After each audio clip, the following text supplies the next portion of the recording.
Halo anak-anak ibu semua, apa kabar kalian hari ini? Mudah-mudahan kalian selalu dalam keadaan sehat ya. Nah, kali ini ibu akan memberikan kalian sebuah video yang berkaitan dengan pertumbuhan dan perkembangan pada tumbuhan. Seperti yang kalian ketahui, tumbuhan juga mengalami pertumbuhan serta perkembangan. Kenapa? Karena tumbuhan itu termasuk ke dalam salah satu jenis makhluk hidup. Well, kita akan mulai dengan perkembangbiakan pada tumbuhan. Nah, seperti yang kalian ketahui, bahwa perkembangbiakan pada tumbuhan itu terjadi dalam dua bentuk atau dua jenis. Yang pertama adalah perkembangbiakan tumbuhan secara alami, dan yang kedua, perkembangbiakan tumbuhan secara buatan. Apa itu perkembangbiakan tumbuhan alami? Kalian bisa lihat di sini. Perkembangbiakan yang terjadi dengan tidak adanya bantuan dari manusia atau terjadi secara alami. Nah, itu merupakan pengertian dari perkembangbiakan tumbuhan secara alami. Kemudian, perkembangbiakan buatan itu berarti adalah perkembangbiakan pada tumbuhan yang terjadi dengan adanya bantuan dari manusia. Sejauh ini mengerti ya? Oke, kita lanjutkan. Untuk kali ini kita akan membahas tentang pertumbuhan alami saja. Nah, pertumbuhan alami pada tumbuhan itu yang pertama bisa terjadi dengan biji. Oke, untuk melihat contoh atau untuk memahamkan lebih, kita akan lihat contohnya. Nah, yang pertama, tumbuhan yang berkembang biak dengan biji adalah mangga.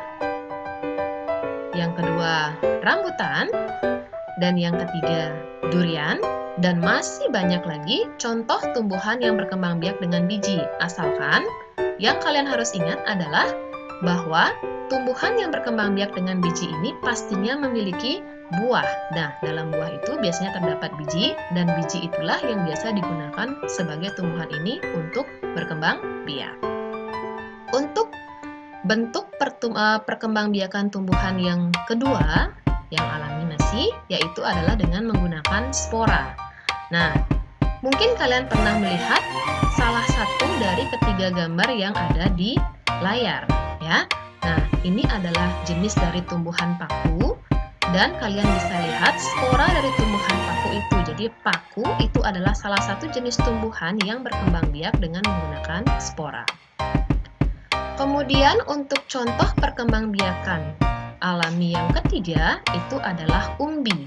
Nah, umbi ini terbagi kembali menjadi tiga. Yang pertama itu adalah umbi lapis, di mana contohnya kalian bisa perhatikan di sana, itu ada bawang merah, dan juga ada bunga bakung.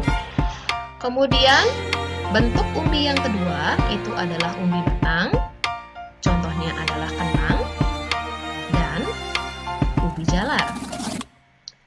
Dan jenis umbi yang ketiga itu adalah umbi akar, contohnya adalah wortel dan singkong. Ya.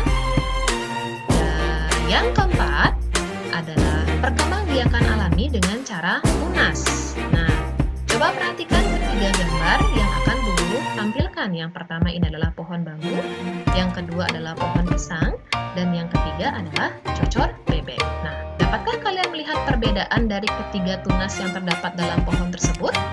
Oke, jadi pada tunas pohon bambu, ya, kalian bisa perhatikan bahwa tunasnya itu terdapat pada setiap penghubung.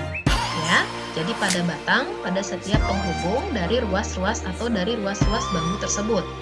Kemudian kalau kalian perhatikan pohon pisang, nah, tunas dari pohon pisang itu seolah-olah berada atau berasal dari bawah. Ya, dalam artian pohon pisang ini dia bertunas pada pangkal batangnya yang terdapat di dalam tanah. Sedangkan kalau pada tumbuhan cocor bebek, nah cocor bebek ini dia bertunas pada daunnya. Bisa dilihat ya. Nah, jadi itulah ya penjelasan ibu atau video yang ibu buat singkat dengan tema perkembangbiakan alami pada tumbuhan. Mudah-mudahan kalian bisa mengerti dan paham tentang perkembangbiakan alami yang terdapat pada tumbuhan. Ya, sekian dari ibu, selamat belajar dan terima kasih.